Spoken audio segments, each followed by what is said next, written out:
Before we begin today's episode, just a brief content warning. The second episode that we are going to talk about today is the Season 4, Episode 2, which is called Home. Home is quite a dark episode even by X-Files standards. It contains depictions that are quite graphic of incest, child abuse, and the death of an infant. Listener discretion is advised.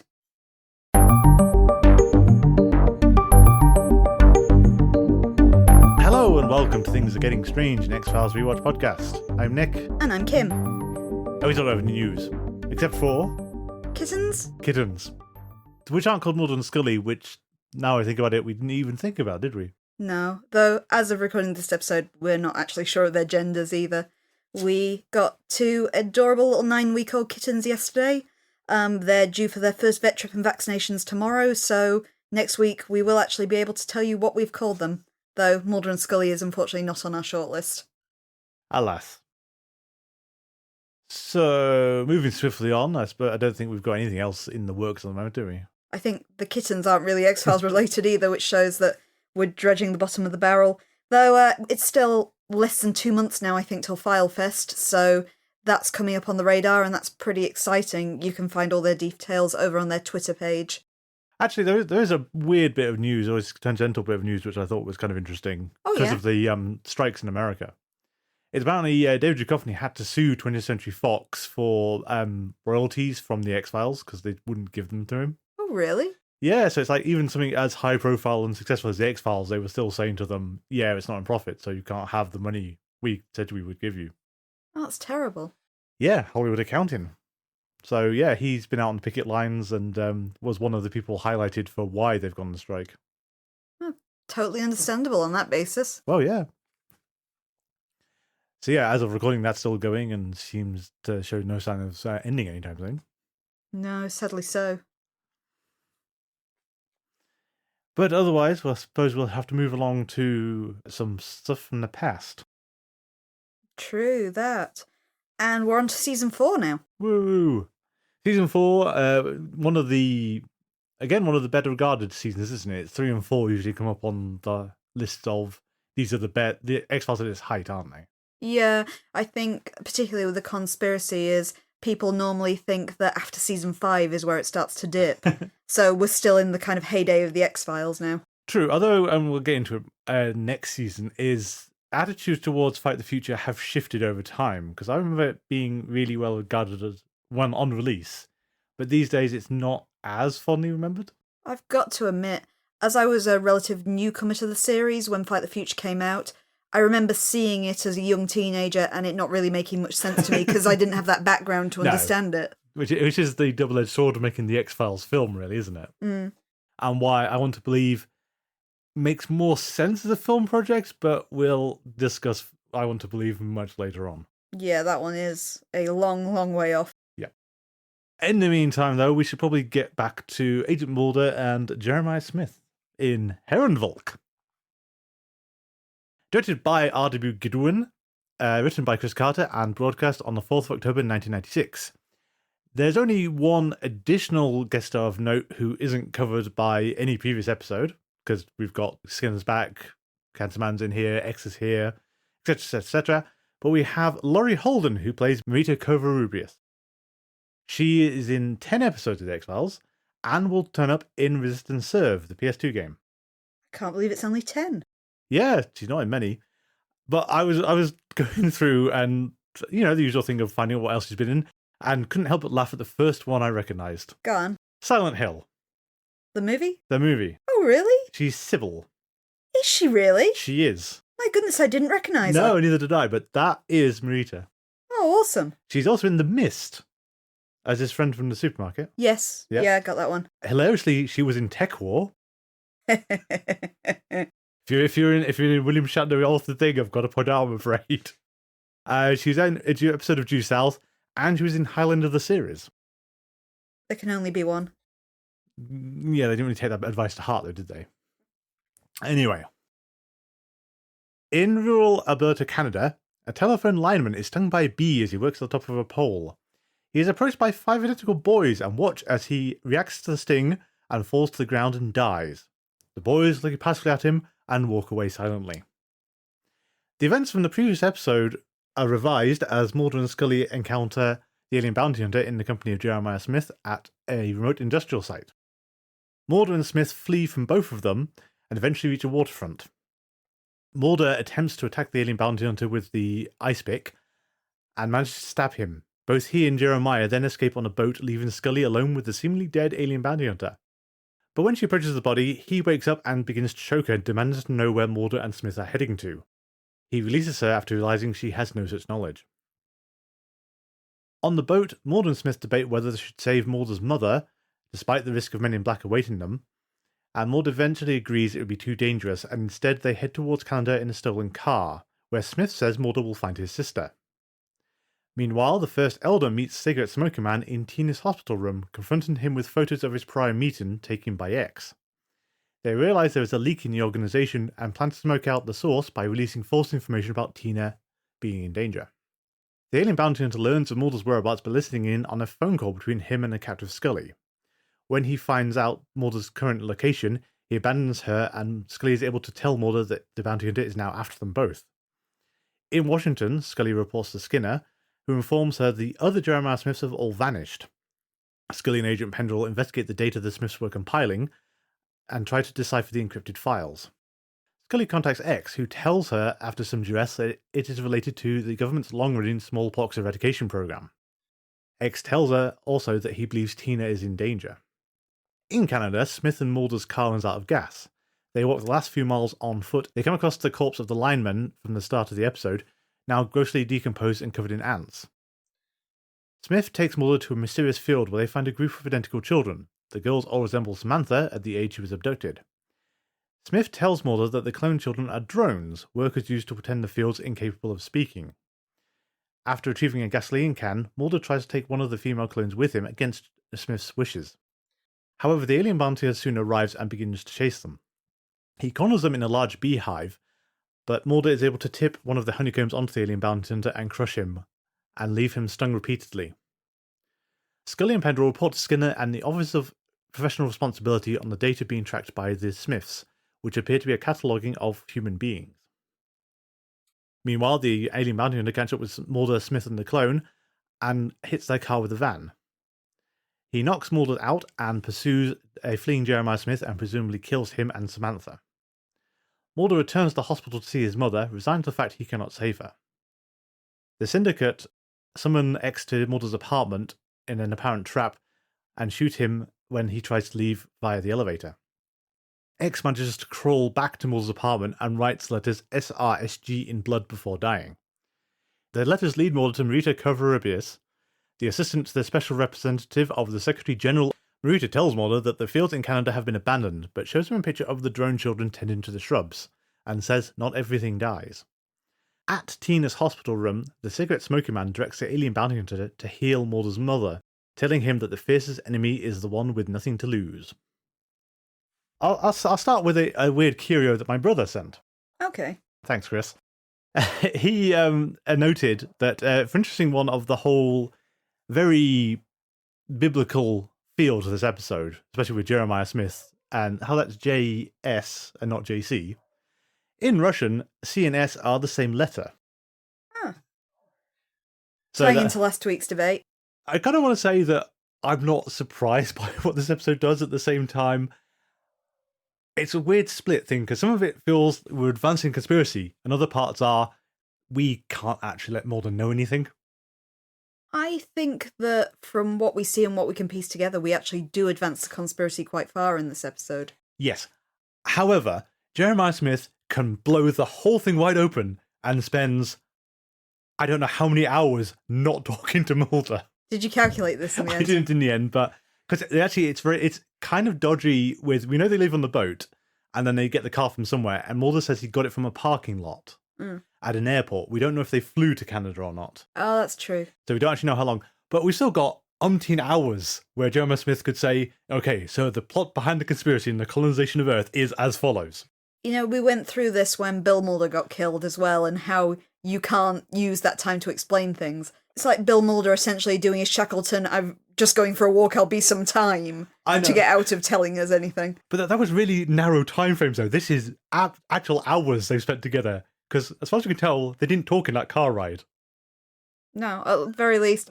Well, Jeremiah Smith does say, "Oh, I can't explain it to you. I'm going to have to show you." Yeah, but then he fails to explain what's going on when they get there. So, here's your sister. Only it's not your sister. It's a clone of your sister who can't talk and isn't really your sister.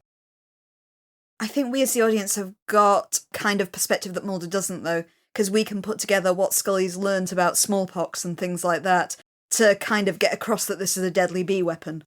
Yes. I mean, we've seen Scully's research into the smallpox inoculations. We've seen what happened to that poor telegraph worker at the start. Yep. So we know that these bees are essentially carrying a plague. Yeah, although it feels like that maybe Jeremiah Smith should have said, Mulder, don't hide in the beehive. They're carrying smallpox. You probably don't want to go in there. I can tell you of an incidental and completely accidental detail as well that shows that the drones are immune to the smallpox vaccine. Oh, yeah? Is the Samantha drone has a bee sting on the back of her hand. During the course of acting, she was stung and impressed the kind of staff because she didn't let on until after the episode had finished. But there you've got this really neat, kind of completely unintentional detail there showing their immunity. Which is, that's a very nice note. I like that. But, I mean, this isn't a surprise really after Blessing Way and Paperclip. It's not that kind of series. You can't let things come to the public attention. But at the same time, though, it feels kind of iffy to sort of promise answers next episode. And I think as well, though, that Blessing Way and Paperclip handled the why you don't get the answers as fast much better. Because that was, we've lost the tape. And Mulder, we can't transcribe the events off the tape as well. We're going to have to put aside how bizarre the reason we can do that is.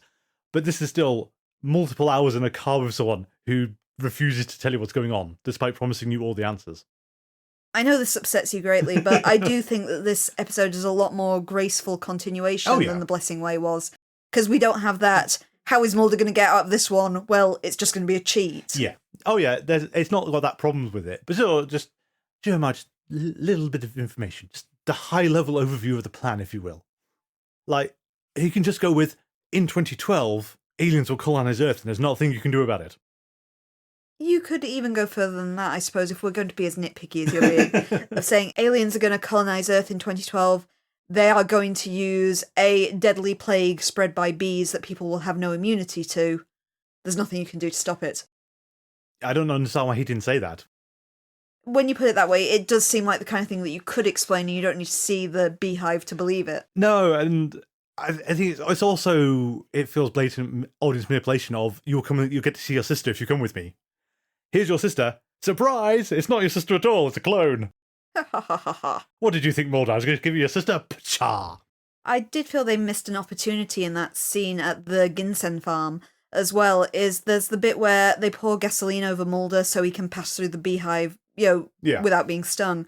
But Mulder can't see when they've done it, so I was expecting them to put something really weird inside that he wouldn't see. Yeah, but it is just a beehive. That does feel a missed opportunity. It could be the bit where Jeremiah and the Samantha clone lead him past some kind of spaceship or something else weird in there. Yeah, that's a real missed opportunity. The other thing, though, I'm going to fasten on to, because it's got some tremendous implications going forward, is unless Cigarette Smoking Man is lying to the alien bounty hunter, one of the only people in this series who presumably knows what's going on, and therefore you can't lie to, because why would you? Mulder is fundamental to this plan. He does say Mulder is vital to the project. He is, but I still think that could be a lie. I can see this going either way, just because we know that the Cancer Man legitimately does seem to care about Tina. It's true. So it could be the lie to save Tina's life, or it could actually be our kind of crux of the next season of what is Mulder's important. Well, he does say to Alien Bounty Hunter, as you know, this isn't new information. The Alien Bounty already knows this.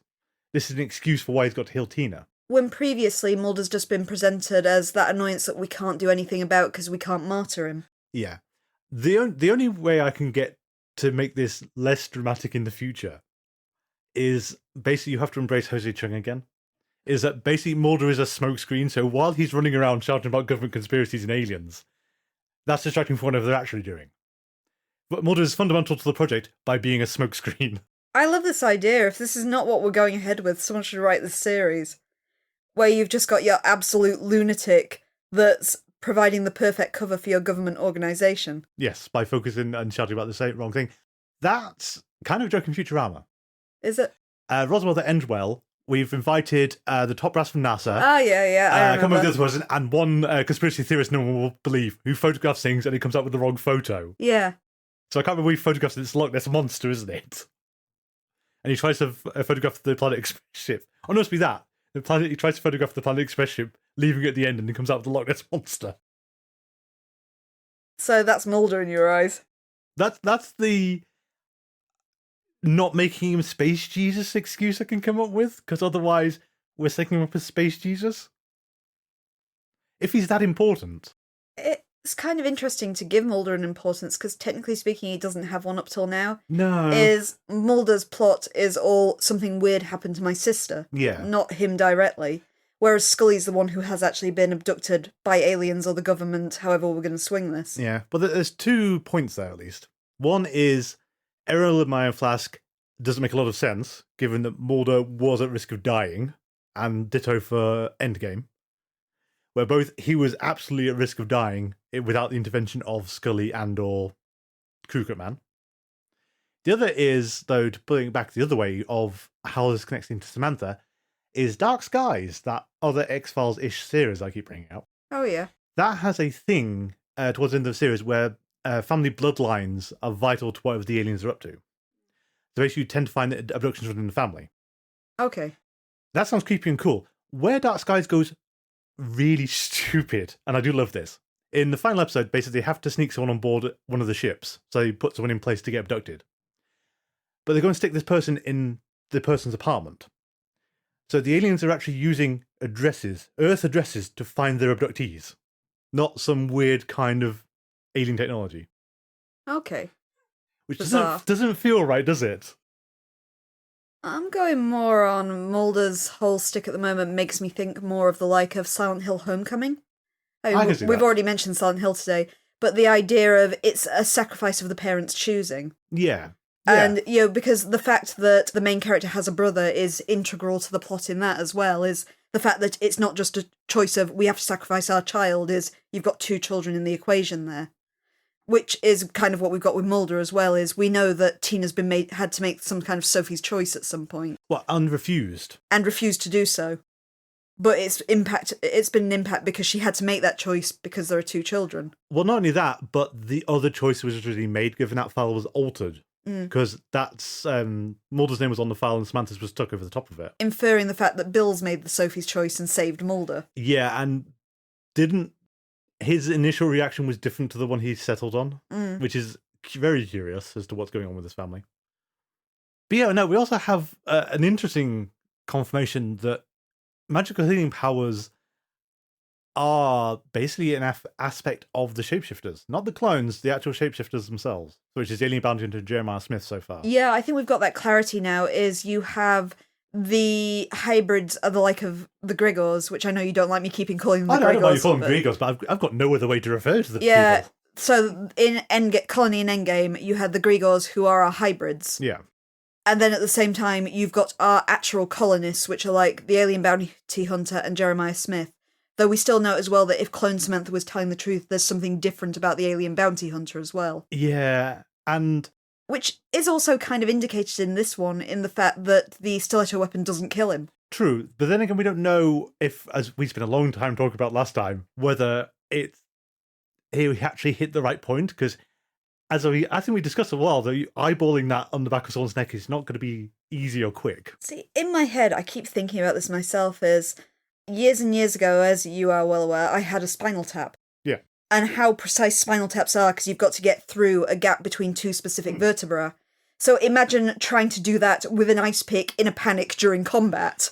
And you've got the idea of how this might be imprecise. Indeed. Well, this is why my whole thing of, let's tie Jeremiah Smith to an operating table and get someone in with a metal spike and a microscope and everything else. We can just do it clinically and not call in our shape-shifting friend with the metal spike. I get the impression that given how powerful these aliens are, the X-ray guided lobotomy that you're giving them might be somewhat difficult. Well, then there's the toxic smoke released from it. I've realised, I don't think we find out, did Mulder hang on to that stiletto at the end, or did the alien bounty hunter take it off of him? Because I don't think he's got it anymore. No, I must admit I lost track of it. But they trade it. They do trade. He stabs with one and takes the alien bounty hunters. Yeah. But then I don't think Mulder's ever seen with it again. And they have their confrontation after they've left the farm, and it's not clear. Because that would be the point for the alien bounty hunter to get it back, but we don't get a scene of that. Mm. And no one mentions it again. They seem to be ultra rare. Maybe it's watching for next time alien bounty hunter shows up to see if he's got it. Yeah. We did also joke watching the episode of, as much as Mulder is happy to spend hours in J.M.R. Smith's company and not ask any questions, as soon as he starts demanding answers in the present context of the episode, the alien bounty will turn up within 30 seconds. Because it happened twice.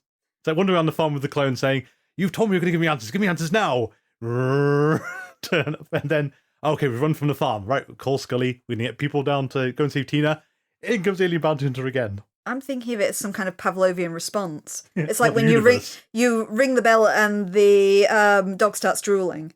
In this, you've got kind of like Mulder starts asking questions and the universe rings that little bell and the alien bounty hunter's suddenly there. I mean, that just kind of underscores the whole...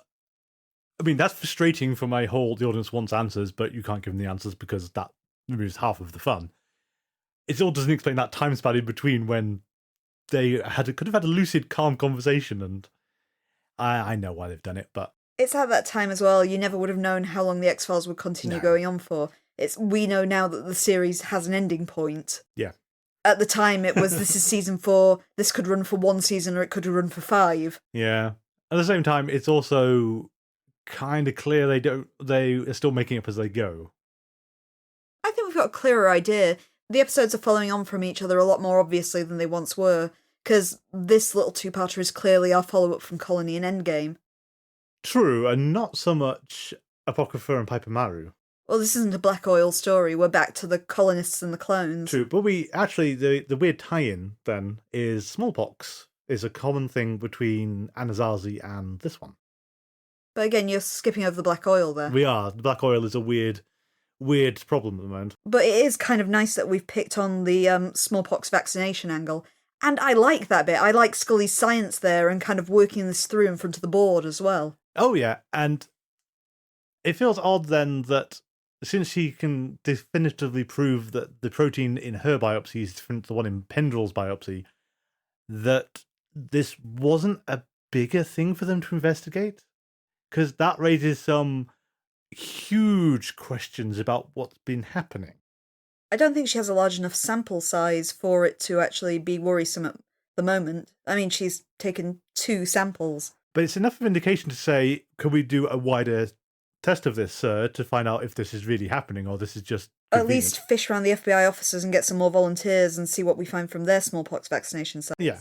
And then can we figure out how we can convert that difference into the numeric code we're finding in these files? I'm assuming on this basis as well that smallpox vaccines in America are widespread, because they're not in the UK. No, I mean, they do mention cowpox specifically.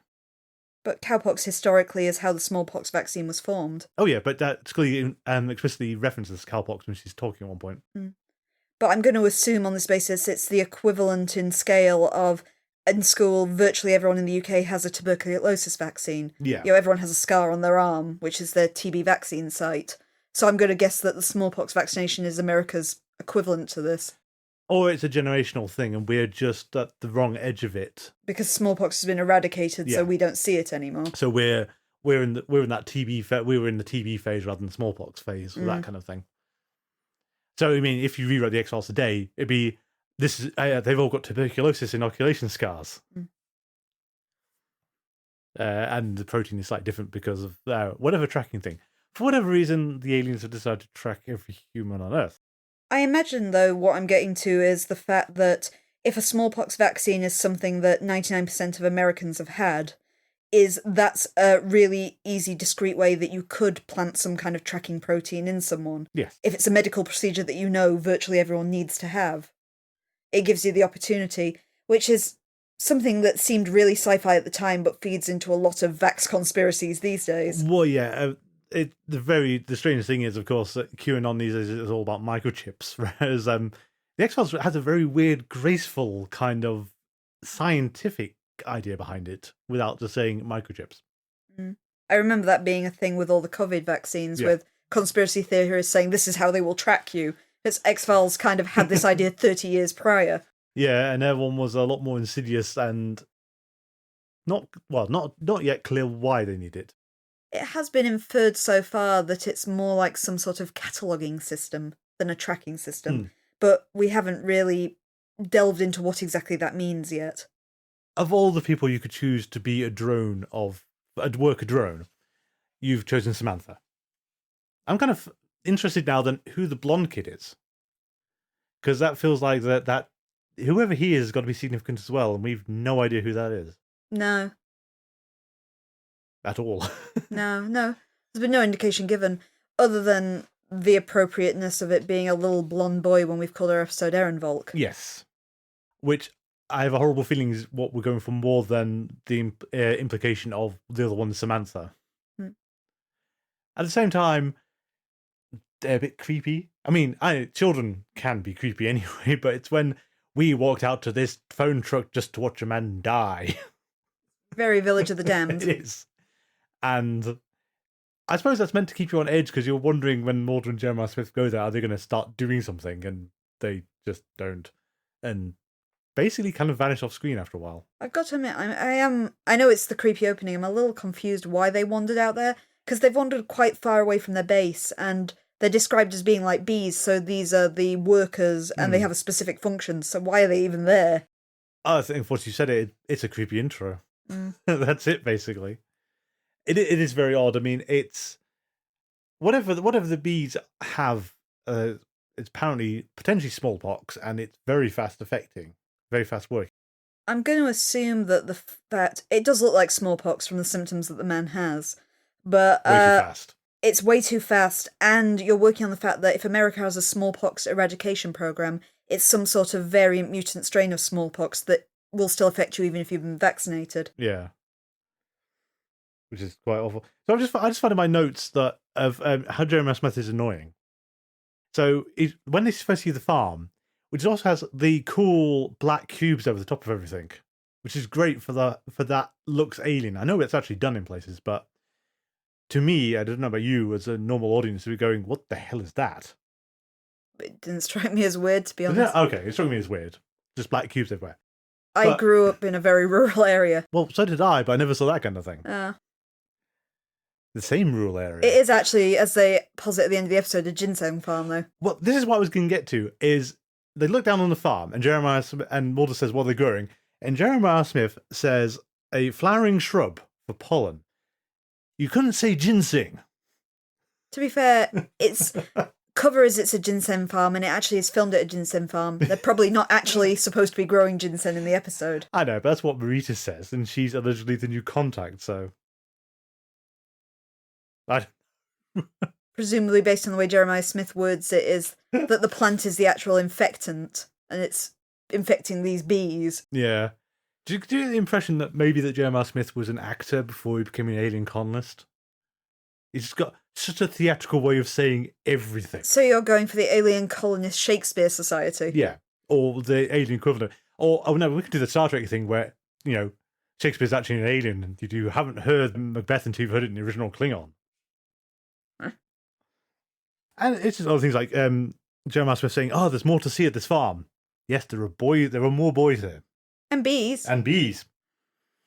Do you feel fulfilled, Mulder? This is the heart of the conspiracy around you. It feels like an incredible risk. I know bees aren't actually very aggressive at all. Depends on the species, I think. Yeah, but they're honeybees. They're honeybees. Honeybees aren't aggressive. They don't sting unless they're sorely provoked, because they'll die if they do so.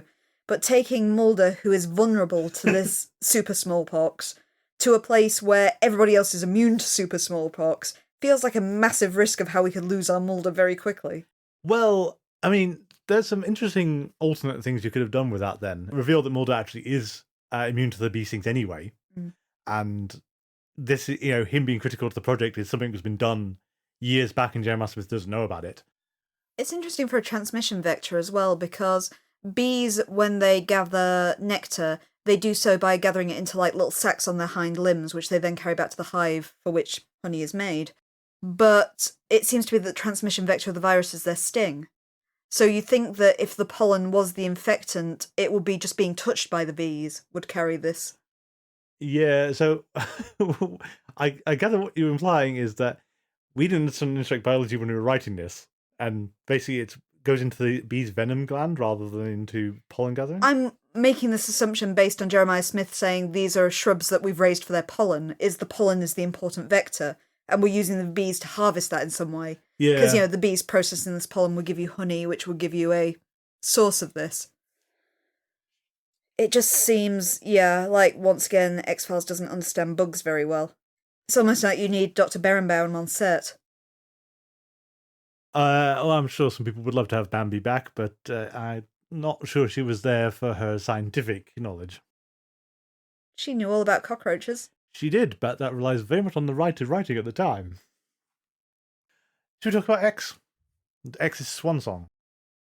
I'm devastated. I know, even though you knew this was coming. I did, but I love X. I know. There's an interesting hint, at least, when Scully summons him, and she demands to know what SCP stands for. And he says something like, "Don't open doors you're not prepared to go through."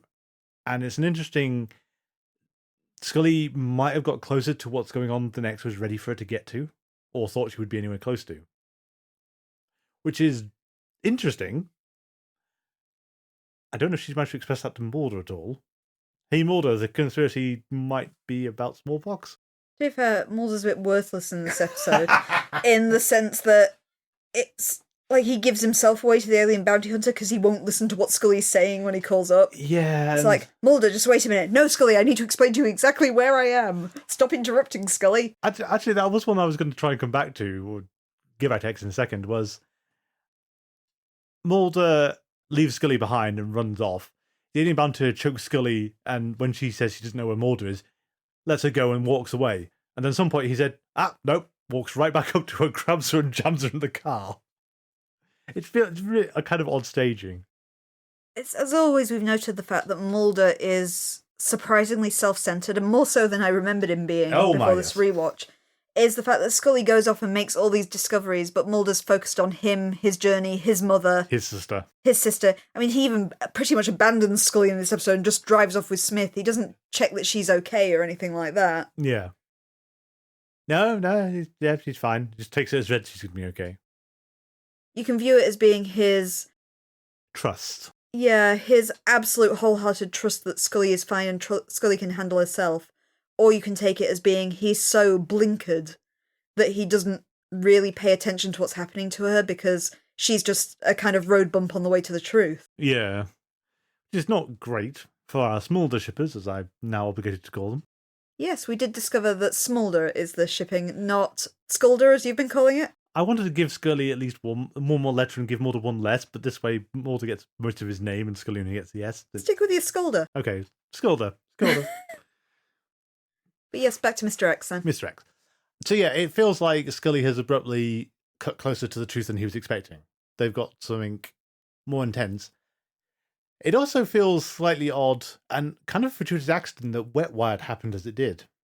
Because in Wet Wired, there was the whole thing about who was the informant of Mulder's informant, the guy that X fed the information to.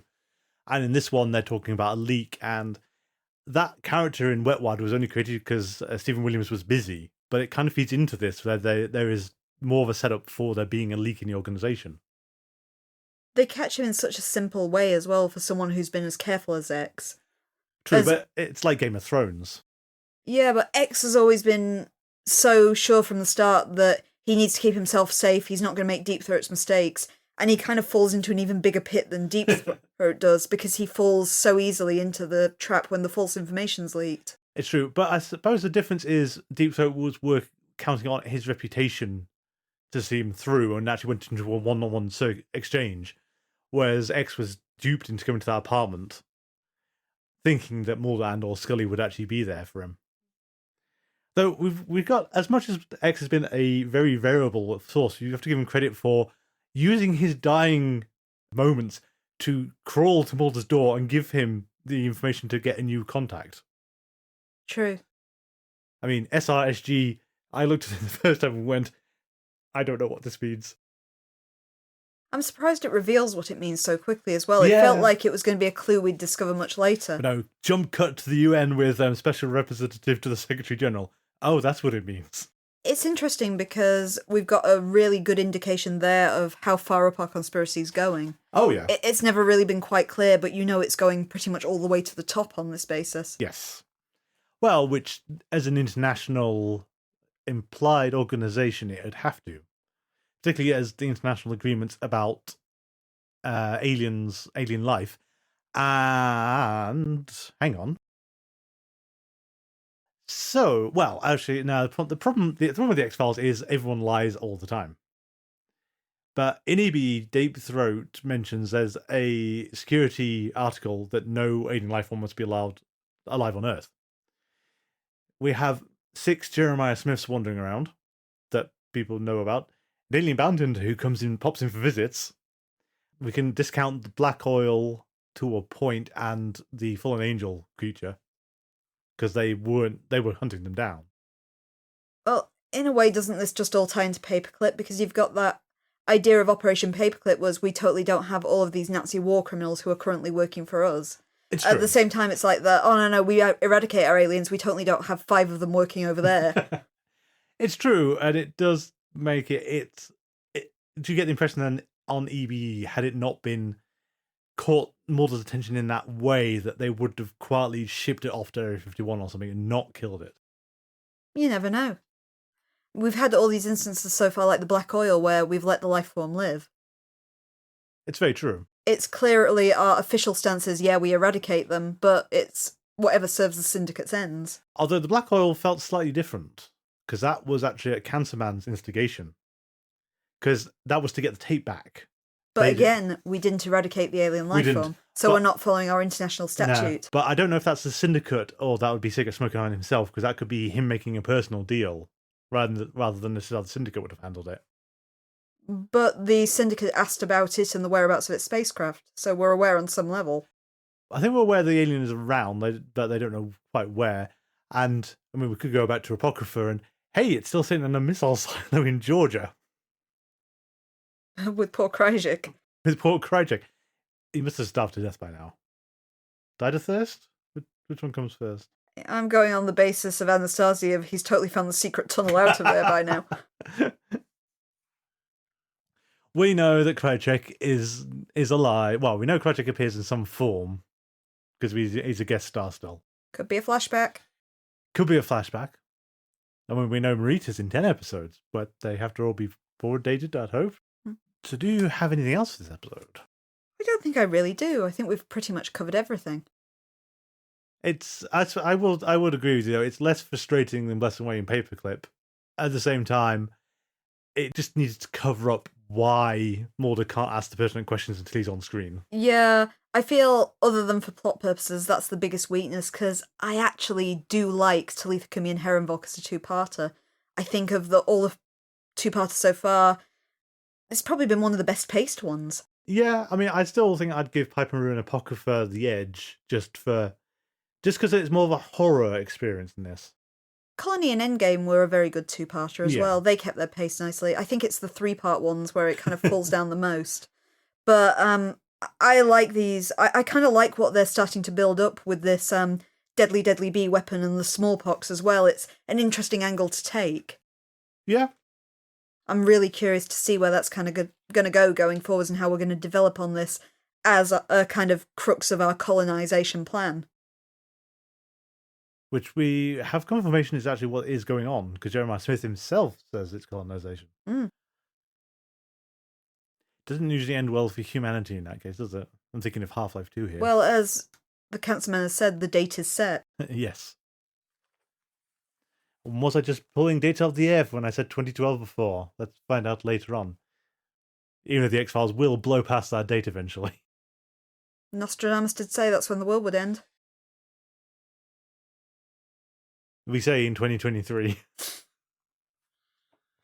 Okay, just before Nick begins his summary of the next part, Just to reiterate it again, in particular because this is Home and this is a notorious episode, we are going to be talking about some pretty grim subject matter, including the death of babies. So please stop listening now if you are in any way sensitive or feel you might be affected by this. Please do. So our second episode is Home, directed by Kim Manners, written by returning Morgan and Wong. They're back because Spaces Above and Beyond did really badly. Which is, it sounds a bit like gloating, but I tried to watch Spaces Above and Beyond back in the day, and that was a chore. Oh really? I never bothered. The most fun episode I seem to remember was one where they got this drill sergeant who was basically abusive to the entire cast for the episode, because they were mostly insufferable, and it ended with him flying into a black hole. Right. This was the thing. Sorry, Morgan and Wong wasn't your best bet. But first broadcast on the 11th of October 1996. Guest stars Karina Corval as Mrs. Peacock. Oh, these are good. So, you've seen her in Alone in the Dark. The film? The film. She's one of the nuns. Ah! She's in Black Christmas, the 2006 one. The bad one? The bad one, which is also Morgan and Wong's fault. Oh, really? Was it? Oh, no. Yeah, it was directed by one of them and written by both of them. Mm. She's in Sliders. She's in Millennium. She's in Dirk Gently's Holistic Detective Agency, the American version. Ah. She was in Clyde Bruckman as one of the fortune tellers. And she will show up again in Plus One in season 11. Oh, okay.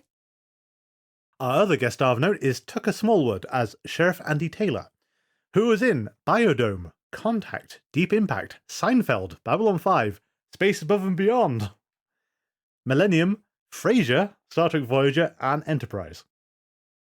Apparently there are several actors in this one who came from Space Above and Beyond. Yeah, it's kind of like how in the last season of Buffy, a whole load of Angel cast suddenly come in. Mm.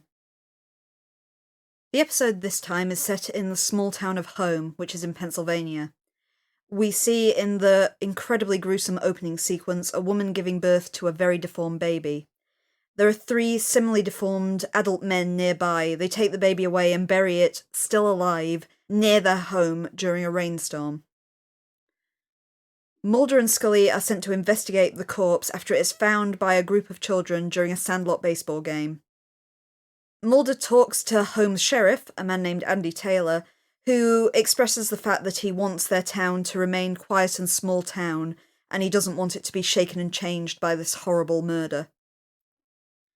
Mulder notices the dilapidated house nearby and asks whether the inhabitants of the house, known as the Peacock brothers, have been questioned about the baby. Taylor tells him a little about the history of the house, which dated back to the American Civil War. It doesn't have any electricity, running water or heat. He also kind of indicates that the family has been inbreeding all the while since that time, and that the brothers have such a low IQ that they wouldn't be able to do anything of the sort.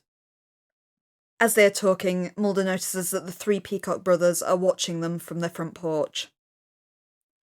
During an autopsy of the baby, Scully notes what we did see during the opening sequence, that the baby suffocated by inhaling dirt, which meant that it was alive at the time it was buried.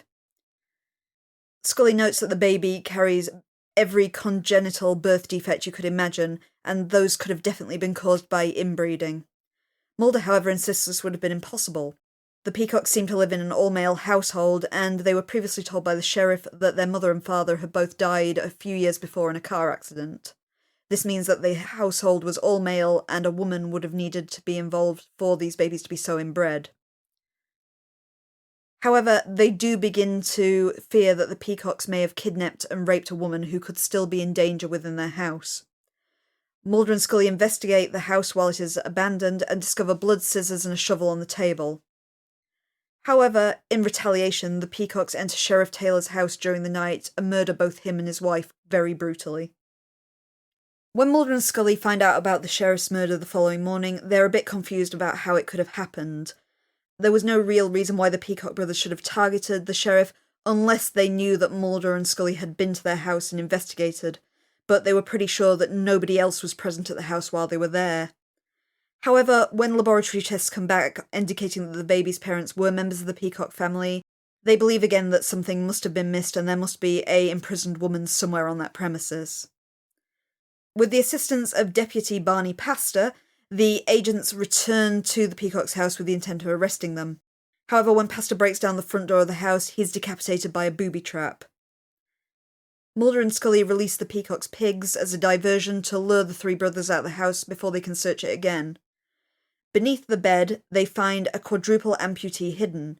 It's quickly revealed that she is Mrs. Peacock, the mother of the boys, who is also severely deformed and inbred. Somehow, Mrs. Peacock did survive the car accident, although severely injured. Her sons managed to save her life using techniques that the family had carried down from the Civil War. She also reveals that neither she nor anyone else in the family can feel pain as a result of their defects. The brothers quickly realise that Mulder and Scully are inside the house and attack. The two youngest sons withstand several gunshot wounds before finally succumbing to their injuries and dying, one of them also impaled on another booby trap. However, while they've been fighting with these two, Mulder and Scully discover that Mrs. Peacock and her eldest son have escaped. We see in the final scenes that they have escaped in their Cadillac car and are planning on starting a new family somewhere else. Yeah. Yeah, that's about the best way you can summarise Home, I think. It is... we'll get into it. It's a darkly comical episode, but the subject matter is just vile. Well, I actually put down, basically, this is redoing D-Hander, but making it, as worse as they possibly can. Or it's actually making Humbug a more serious, darker episode. Yeah. But basically, I had forgotten there is actually quite a lot of humour in this, but it's tempered by just how nasty it all is. But there's a load of comic moments in this episode. Do you know what the inspirations for these are? Because there are some really actually quite interested ones. I mean, aside from Texas Chainsaw Massacre. Yeah, it was designed to be a homage to both the Texas Chainsaw Massacre and the Hills Have Eyes, which is quite apparent when you're watching it, to be honest. Yeah. But some of our other inspirations included, there is a postmodern play called Buried Child. Okay. Which has some similar themes to this one, because it's all about inbreeding in a small town farming family. But in particular, it's about one of the themes is a mother and a son who conceive a baby together, who the patriarch of the family murders and buries in the cornfield out back. So you've got that kind of running through. You also have a real-world case of death and potential murder, which was summarised in a 1992 documentary film called Brother's Keeper, which was, again, a family of brothers who were believed to have low IQs who lived in a farmhouse. One brother died and another brother was accused of the murder, with the police billing it as a kind of perhaps mercy killing.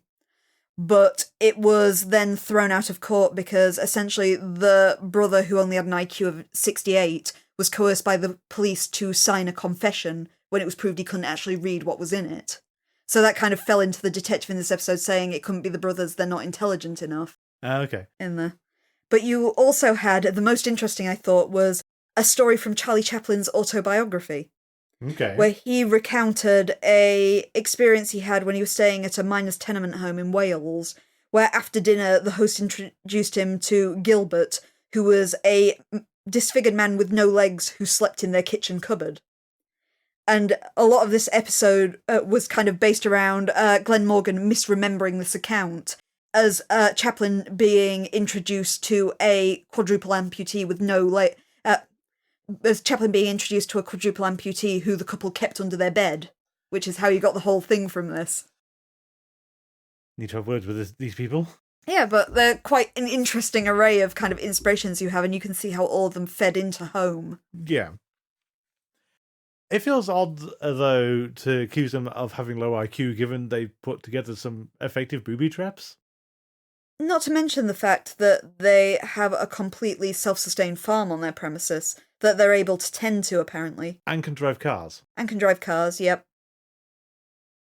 Which feels, it's all a bit... It does indicate in the episode that they stole the Cadillac. Even so, they can actually, they drive it, listen to the radio, well, Wonderful, Wonderful plays. A cover of Wonderful, Wonderful plays. A cover of Wonderful, Wonderful. Oh, why didn't they let them use the original version of the song, I wonder? Quite mysterious why David Mattis didn't want the original in this. Yeah. There's weird jokes in this episode, and there's also Mulder being crap. Given we go out to the crime scene, Scully is looking at the hole where the body of the baby was found. Mulder is messing with a baseball. The whole time. Mulder, what are you doing? To be fair, it's your typical is Mulder doesn't think this is an X-File and doesn't want to be there. Yeah, it's a little more effort would be nice, Mulder. And also, dead child, Mulder. Dead child, that's like one of the worst things you can possibly have in this kind of job, presumably. And you're focused on baseball. You've kind of got the bad assumption in there as well that, and indeed proves true in the episode, is that Scully cares more about the dead child because she has maternal instincts. Yes. Whereas Mulder, as the man, does not care. I think it's the first time we've had Scully having maternal instincts come up. I actually quite like it because we portray Scully as being so masculine most of the time in the fact that she's a scientist working in a man's job and often has to show that she has to try and prove herself in this. It's kind of nice to see Scully as a woman. Yeah, although it's one of these things where you would have expected this to come up a bit more in Jersey Devil, where it didn't. There have been other episodes with children as well, whereas all Scully has done is shown a mild concern because of Mulder's behaviour, like in Eve, like in Shadows. And Oubliette as well. But Yeah. She was older in that, I suppose. I suppose Jewel State was quite young in that. She was supposed to be older than she actually was, though. Yeah, that's bearing the in mind. confusing bit, isn't it? Yeah. She was supposed to be kind of mid-teens. Yeah, and she was 12 or 13, I would say. Something stupid, yeah. wasn't it? Oh, yeah, because we got into the whole thing of she was sharing a bedroom with her sister, and we were going, that's not going to fly.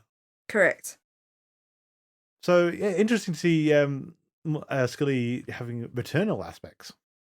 I think you'd like to think that everyone would feel a bit uneasy and a bit unhappy in a case that revolves around a child that's been buried alive. Yeah, and it feels like Morgan and Wong deliberately wanted to offset the discomfort, because the autopsy, which is absolutely a horrible thing, is immediately put onto a comical bent by the fact they're shoved into a toilet to do Yeah. this. And it's got weird counters to all the serious bits, like when Scully is sending the lab results off, Mulder is messing with the TV trying to get a signal out of it. And then later on when they go to the farm, Mulder just starts quoting the nature documentary he watched the previous night. I did discover for one of the edits as well to make it palatable for TV was the bit at the start is you know the baby's alive when they're burying it because you hear it crying, but they were made to slightly warp the sound of the baby's cries so it didn't sound quite human and it sounded sick. Ah, okay. Just so you could have the whole, this isn't a healthy baby sort of aspect to it, which for some reason that makes it palatable on TV. Yeah, you never know what to think of these ones. Mm. I suppose it's not as comical as D-Hander ultimately was. D-Hander was also, an ultra-black comedy. This is kind of more, it's funny to offset the horrible bits. I think it doesn't even go to the comedic levels of the Texas Chainsaw Massacre sequels, but you've got more of the idea there is the whole concept of this is dark and grotesque, but you've put this kind of odd levity that leans into that. Yeah. So you could never say it was actively funny. No. But it's got this odd undercurrent that stops it from being grim. Yes, the little jokey moments and things to just make it more absurd than it should be. Mm. And I think it's even like the ultimate reveal that Mrs. Peacock is alive and well and fully on board with propagating the family herself, in that we've set up the much nastier way this could have happened and said, actually, no, it's the family's keeping it in the family. Mrs. Peacock, it should be noted as well, is a tremendous character. Is Karen Connevel just absolutely leans into this grotesque, detestable role. And she's so much fun. She's going absolutely all out in this role with the gruff voice and the matriarchal, and the trying to kind of appeal to Scully's maternal nature and the whole, you'd understand this if you had kids and all the rest of it. You've given the actor this vile character to play, and she does tremendously. She does. We will have to point out as well that they are Confederates, so they are the bad guys in more ways than one. Their ancestors. Their ancestors were Confederates, yeah, but they were still taking solace in what the Confederates did and stood for. I didn't even pick up on the fact they were Confederates in the episode. It's one line. But isn't this northern states? Isn't Pennsylvania quite north? Well, I think I did see something else about this a while back, and basically it's less clear-cut than you think it is. There was some blurriness on either side line. But she says one thing, which is the war of northern aggression. The only people who say that. I see, yeah. No, well, as an English person, I've never actually studied the American Civil War, but... Or the United States at the top and the Confederates at the bottom, yeah. But Something else I saw noted there, it's along the lines, it's blurry, and there were different camps in each of them. It's not as clear cut as you'd like to think. There's not just a straight line of like Pennsylvania with the good guys, some southern state with the bad guys, that sort of thing. Yeah. Which, when you get down to it, of course, is absolutely implausible for it to have been that clear true. cut. It would not have worked. Mm. But so they were descendants of Confederates. Which, unfortunately, adding even worse overtures. You've got, I guess, then, feeding in, if we're going for our classic horror movies, things like 1001 Maniacs. Oh, yeah. Leaning in there as well for your Civil War aspects. Yeah. You do feel a bit as well, though, that the small town that wants to not buy into the 20th century or the incoming 21st century is setting itself up for failure with the whole transparently not locking their doors. Even though they have the door locks, they're just not using them. Which it indicates 5,000 times in that episode before the sheriff's death as well. Yeah. They do mention that quite a lot, we don't lock our doors here. Well, Mulder's door lock is broken, and even he's a bit not too worried to leave it like that and jams a chair under it. But then the sheriff's wife just deliberately does not throw the bolt she puts the door to. You've got it as a kind of interesting critique of the American dream, is that this sort of small town feel is our epitome of the American dream. That's the goal, to live a life like this. But then you've got the Peacocks who ultra have lived into this lifestyle right away as our kind of corrupt heart. This is our omelas in the middle of the American dream. Yeah, and it's also I think add on to that, you've got that they are far more of a traditional view of America than the people around them. Mm. But they're ultimately what's causing the problem. They're the absolute traditional, because they're still living the way it would have been at the time that the American dream was posited. Exactly. And yeah, they're the threat, it turns out. Hey, it's symbolism. It's not that subtle symbolism, but... No. It does make it a level deeper than The X-Files often goes with its episodes. Yes. It feels, I can't help but feel this is Morgan and Wong fresh from disappointment saying, right, okay, we're going to go to the absolute extremes on this one. The weird thing is, I don't think they last much longer still. I think they're in this season and I think they bounce out again. I do understand for this one that it was Morgan and Wong, because they haven't written anything since season 2, wanting to come back with a bang. So they wanted to push whatever limits they could and see what they could actually get on television. Yeah, and that makes the connection to D. Hander also interesting, given that was their last. Mm. So this is the same kind of thing, just tuned much more to extremes on both the comedic and the horror aspects. Mm.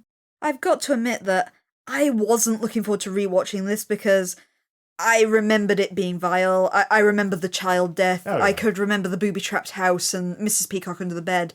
And I thought this was going to be a harrowing rewatch. And it's actually, despite the horrible subject matter, not as harrowing as I remembered it. No, I mean, I thought the worst part was the sheriff and his wife's death. Just for bluntly, intruders in the night. It's brutal when you see it as well, because even though you don't really see them die, it's very protracted. Yeah. And you see the blood splatters on the wall next day, and Mulder saying that guy's head is now just one big hematoma. Yeah. And you realise how violent this entire sequence has been. Well, also you get to see the weapons, which are just enormous wooden clubs, and that there's no finesse to it, is it? It's just brutal.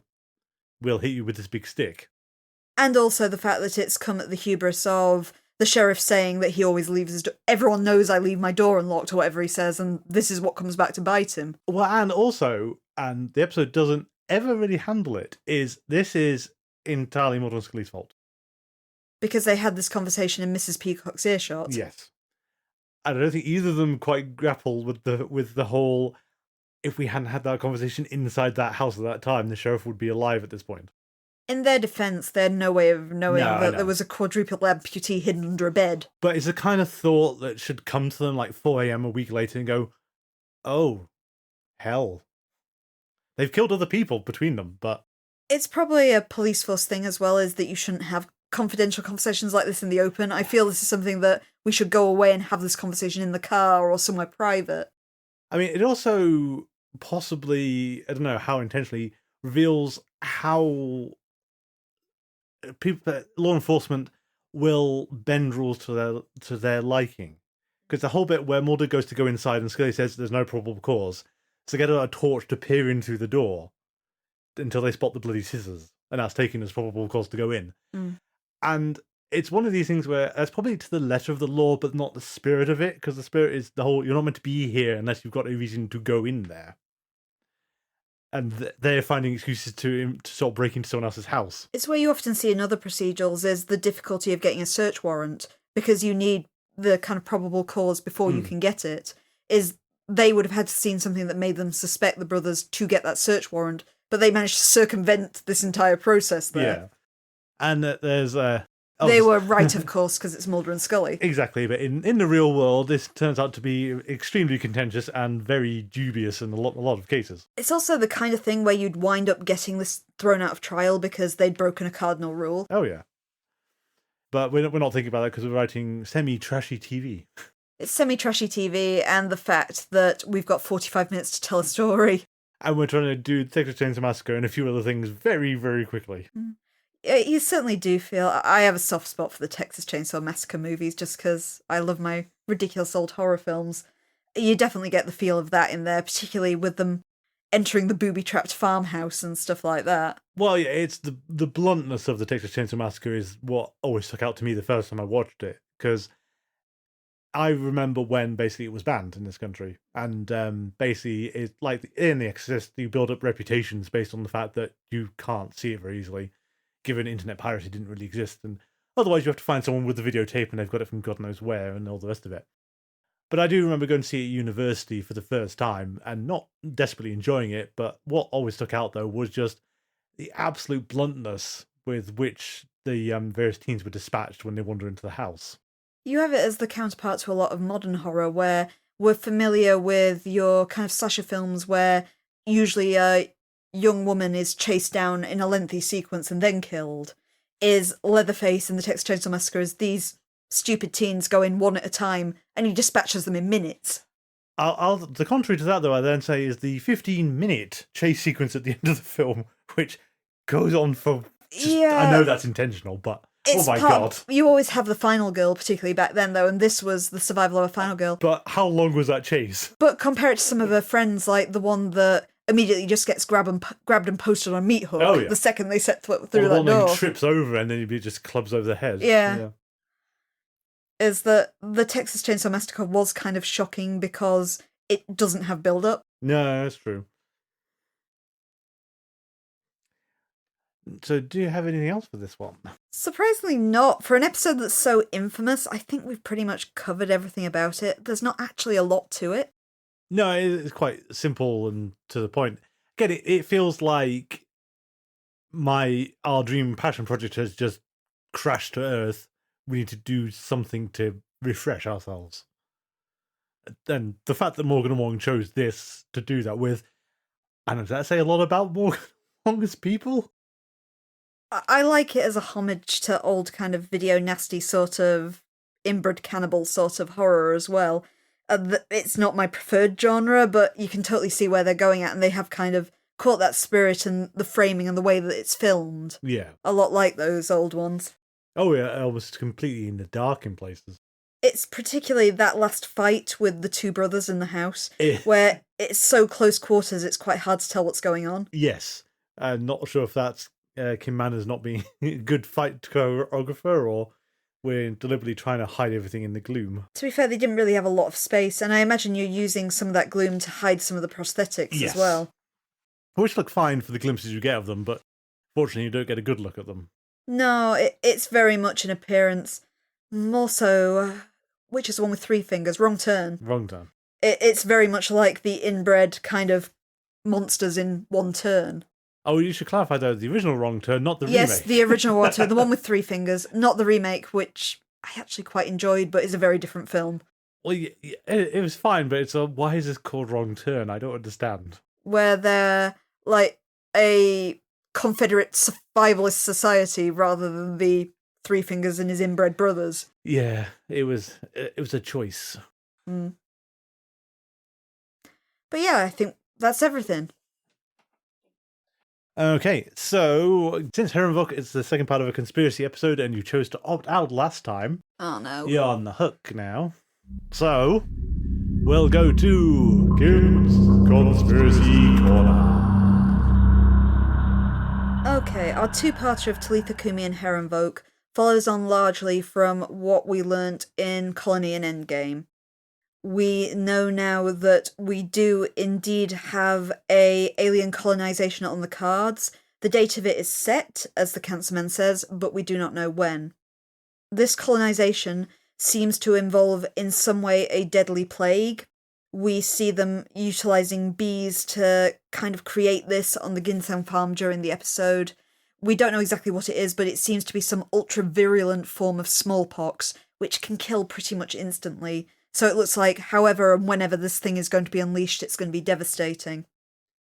We also see that the clone program is still ongoing.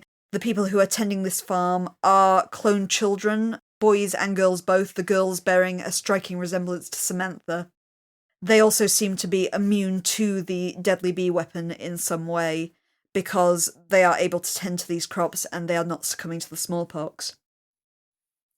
We also learn further what we first started to touch upon in the Blessing Way and Paperclip, in the fact that there is something going on with the smallpox eradication program in America.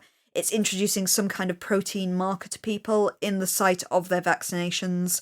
We don't know what this marker is for. It's been posited, however, that it could be some kind of cataloguing system, though that still remains to be discovered what it is exactly. We also possibly lean into the fact that there is a difference between the clones and the pure aliens.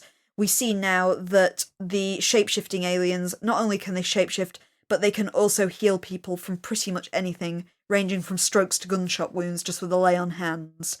This is an ability that both the alien bounty hunter and Jeremiah Smith share, so we assume it's something common to their species.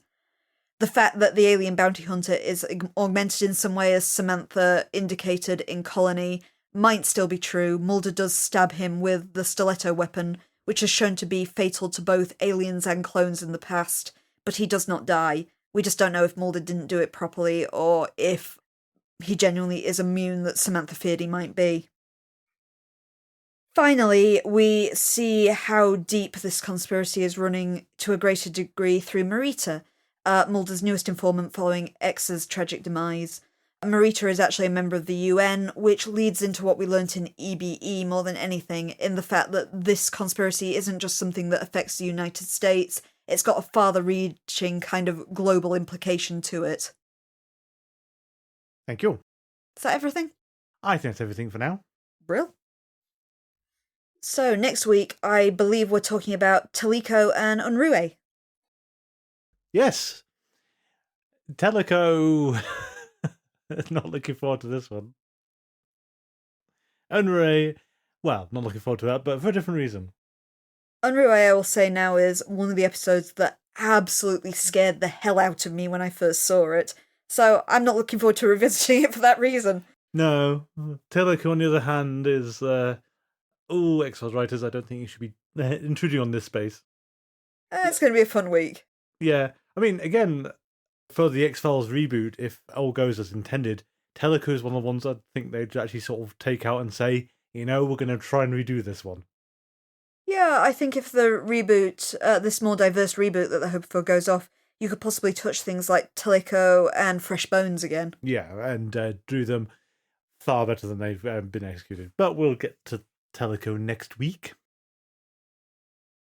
If you'd like to get hold of us, our email address is thingsargettingstrange42@gmail.com. Alternatively, you can find us on social media. Our Twitter and Tumblr pages are GetStrange42. We're on Mastodon at GetStrange42@universedon.com. And on Facebook, you can find us by searching for Things Are Getting Strange, an X-Files Rewatch podcast. We have a Patreon, patreon.com/thingsargettingstrange, where you can find our Let's Play of the first X-Files game. Just so you're aware, there are 3 tiers to our Patreon. They have different perks at every level, but whatever level you back us at, you will have access to the Let's Play and any future special episodes that we might do. Thank you all for listening, and until next week, remember... Not everything dies.